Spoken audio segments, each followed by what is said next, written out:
ಎಪಿಎಂಸಿಗಳಲ್ಲಿ ವಿದ್ಯುತ್ ಚಾಲಿತ ವಾಹನ ಕೇಂದ್ರಗಳನ್ನು ಹಾಗೂ ಪೆಟ್ರೋಲ್ ಬಂಕ್ಗಳನ್ನು ಪಿಪಿಪಿ ಮಾದರಿಯಲ್ಲಿ ಸ್ಥಾಪಿಸಲು ಒತ್ತು ನೀಡಲಾಗುವುದು. ಎಪಿಎಂಸಿಗಳನ್ನು ಬಲಪಡಿಸುವ ಮೂಲಕ ರೈತರಿಗೆ ತಮ್ಮ ಬೆಳೆಗಳಿಗೆ ಉತ್ತಮ ಆದಾಯ ಗಳಿಸಲು ನೆರವಾಗಲು ಈ ಕೆಳಕಂಡ ಕ್ರಮಗಳನ್ನು ಪ್ರಸ್ತಾಪಿಸಲಾಗಿದೆ. ರೈತ ವಿರೋಧಿ ಎಪಿಎಂಸಿ ತಿದ್ದುಪಡಿ ಕಾಯ್ದೆಯನ್ನು ಹಿಂಪಡೆಯುವ ವಿಧೇಯಕಕ್ಕೆ ವಿಧಾನಸಭೆಯ ಅಂಗೀಕಾರ ಪಡೆಯಲಾಗಿದ್ದು, ವಿಧಾನ ಪರಿಷತ್ತಿನಲ್ಲಿ ಸದನ ಸಮಿತಿಯ ಪರಿಶೀಲನೆಗೆ ಒಪ್ಪಿಸಲಾಗಿದೆ. ಸದರಿ ವಿಧೇಯಕಕ್ಕೆ ಶೀಘ್ರದಲ್ಲಿಯೇ ಅಂಗೀಕಾರ ಪಡೆಯಲು ಕ್ರಮ ವಹಿಸಲಾಗುವುದು. ರಾಜ್ಯದಲ್ಲಿ ಆರ್ಥಿಕವಾಗಿ ದುರ್ಬಲವಾಗಿರುವ ಮಾರುಕಟ್ಟೆ ಸಮಿತಿಗಳಿಗೆ ಅನುದಾನ ಒದಗಿಸಲು ಆರ್ಥಿಕವಾಗಿ ಸುಸ್ಥಿತಿಯಲ್ಲಿರುವ ಸಮಿತಿಗಳಿಂದ ವಂತಿಗೆಯನ್ನು ಪಡೆಯುವ ಮೂಲಕ ಮಾರುಕಟ್ಟೆ ಅಭಿವೃದ್ಧಿ ಸಹಾಯ ನಿಧಿ ಸ್ಥಾಪಿಸಲು ಕಾನೂನು ರಚಿಸಲಾಗುವುದು. ಬೆಂಬಲ ಬೆಲೆ ಯೋಜನೆ ಜಾರಿಗೆ ಶಾಸನಾತ್ಮಕ ಬೆಂಬಲ ನೀಡಲು ಕ್ರಮ ವಹಿಸಲಾಗುವುದು.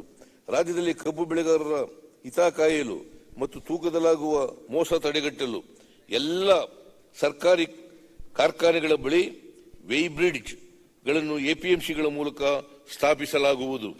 ಕರ್ನಾಟಕ ಉಗ್ರಾಣ ನಿಗಮವು ತೀವ್ರ ಹಣಕಾಸು ಹಾಗೂ ಆಡಳಿತಾತ್ಮಕ ಬಿಕ್ಕಟ್ಟು ಎದುರಿಸುತ್ತಿದ್ದು, ನಾವು ಅಧಿಕಾರಕ್ಕೆ ಬಂದ ನಂತರ 4.54 ಲಕ್ಷ ಮೆಟ್ರಿಕ್ ಟನ್ ಸಾಮರ್ಥ್ಯದ 76 ಗೋದಾಮುಗಳ ನಿರ್ಮಾಣ ಪೂರ್ಣಗೊಳಿಸಲು 376 ಕೋಟಿ ರುಗಳ ವಿಶೇಷ ಪ್ಯಾಕೇಜ್ ಅನ್ನು ನೀಡಲಾಗಿದೆ. ಕರ್ನಾಟಕ ರಾಜ್ಯ ಉಗ್ರಾಣ ನಿಗಮದಲ್ಲಿ ಬಳಕೆಯಾಗದೇ ಇರುವ ಉಗ್ರಾಣಗಳ ಸಾಮರ್ಥ್ಯ ಬಳಸಿ ಪಿಪಿಪಿ ಮಾದರಿಯಲ್ಲಿ ಶೀತಲ ಗೃಹಗಳನ್ನು ಸ್ಥಾಪಿಸಲಾಗುವುದು. ಜಲಸಂಪನ್ಮೂಲ ಕಾವೇರಿ ಕಣಿವೆಯ ಮಹತ್ವಾಕಾಂಕ್ಷಿ ಯೋಜನೆಯಾದ ಮೇಕೆದಾಟು ಸಮತೋಲನ ಜಲಾಶಯ ಹಾಗೂ ಕುಡಿಯುವ ನೀರಿನ ಯೋಜನೆಯ ಅನುಷ್ಠಾನಕ್ಕಾಗಿ ಒಂದು ಪ್ರತ್ಯೇಕ ಯೋಜನಾ ವಿಭಾಗವನ್ನು ಹಾಗೂ 2 ಉಪವಿಭಾಗಗಳನ್ನು ಈಗಾಗಲೇ ಸ್ಥಾಪಿಸಲಾಗಿದೆ. ಈ ಯೋಜನೆಯಡಿ ಮುಳುಗಡೆಯಾಗುವ ಭೂಮಿಯನ್ನು ಗುರುತಿಸುವ ಸರ್ವೆ ಹಾಗೂ ಮರಗಳ ಎಣಿಕೆ ಪ್ರಕ್ರಿಯೆಯನ್ನು ಚಾಲನೆಗೊಳಿಸಿದ್ದು, ಉಳಿದ ಅಗತ್ಯ ತೀರುವಳಿಗಳನ್ನು ಸಕ್ರಮ ಪ್ರಾಧಿಕಾರಿಗಳಿಂದ ಪಡೆದು ಶೀಘ್ರವಾಗಿ ಪ್ರಾರಂಭಿಸಲು ಆದ್ಯತೆ ಮೇರೆಗೆ ಕ್ರಮ ವಹಿಸಲಾಗುವುದು. ಎತ್ತಿನಹೊಳೆ ಸಮಗ್ರ ಕುಡಿಯುವ ನೀರಿನ ಯೋಜನೆಯಡಿ ದೊಡ್ಡ ನಗರದ ಬಳಿಯ ವಿತರಣಾ ತೊಟ್ಟಿಯವರೆಗೆ ಪೂರ್ವ ಪರೀಕ್ಷಾರ್ಥವಾಗಿ ಪ್ರೀ ಕಮಿಷನಿಂಗ್ ಟೆಸ್ಟ್ ನೀರು ಹರಿಸಿ ಚಾಲನೆಗೊಳಿಸಲಾಗಿದೆ. ಪ್ರಸಕ್ತ ಸಾಲಿನಲ್ಲಿ ಯೋಜನೆಯ ಎಲ್ಲ ಲಿಫ್ಟ್ ಕಾಮಗಾರಿಗಳನ್ನು ಪೂರ್ಣಗೊಳಿಸಿ ಗುರುತ್ವ ಕಾಲುವೆಗೆ ನೀರು ಹರಿಸಲಾಗುವುದರ ಜೊತೆ ಸಮತೋಲನ ಜಲಾಶಯದ ಕಾಮಗಾರಿಯನ್ನು ಪ್ರಾರಂಭಿಸಲಾಗುವುದು. ಉತ್ತರ ಕರ್ನಾಟಕದ ಪ್ರಮುಖ ಯೋಜನೆಗಳಾಗಿರುವ ಕೃಷ್ಣಾ ಮೇಲ್ದಂಡೆ ಯೋಜನೆ ಅಂತ 3 ಯೋಜನೆಯಡಿಯ ಉಪಯೋಜನೆಗಳನ್ನು ಪೂರ್ಣಗೊಳಿಸಲು ಹಾಗೂ ಇದರಡಿ ಭೂಸ್ವಾಧೀನ ಮತ್ತು ಪುನರ್ವಸತಿ ಹಾಗೂ ಪುನರ್ ನಿರ್ಮಾಣಕ್ಕೆ ಆದ್ಯತೆ ನೀಡಲಾಗುವುದು. ಕೃಷ್ಣಾ ನ್ಯಾಯಾಧೀಕರಣ 2ರ ಅಂತಿಮ ತೀರ್ಪಿನ ಬಾಕಿ ಇರುವ ಗೆಜೆಟ್ ಅಧಿಸೂಚನೆ ಹೊರಡಿಸುವಂತೆ ಕೇಂದ್ರ ಸರ್ಕಾರವನ್ನು ಒತ್ತಾಯಿಸುವುದರೊಂದಿಗೆ ಅಗತ್ಯವಿರುವ ಕಾನೂನಾತ್ಮಕ ಕ್ರಮಗಳನ್ನು ಮುಂದುವರಿಸಲಾಗುವುದು. ಭದ್ರಾ ಮೇಲ್ದಂಡೆ ಯೋಜನೆ ಅನುಷ್ಠಾನಕ್ಕಾಗಿ ಕೇಂದ್ರ ಸರ್ಕಾರವು ತನ್ನ 23-24ನೇ ಸಾಲಿನ ಆಯವ್ಯಯದಲ್ಲಿ 5,300 ಕೋಟಿ ರು ಅನುದಾನ ಘೋಷಿಸಲಾಗಿತ್ತು. ಆದರೆ ಈವರೆಗೆ ಯಾವುದೇ ಅನುದಾನ ಬಿಡುಗಡೆಯಾಗಿರುವುದಿಲ್ಲ.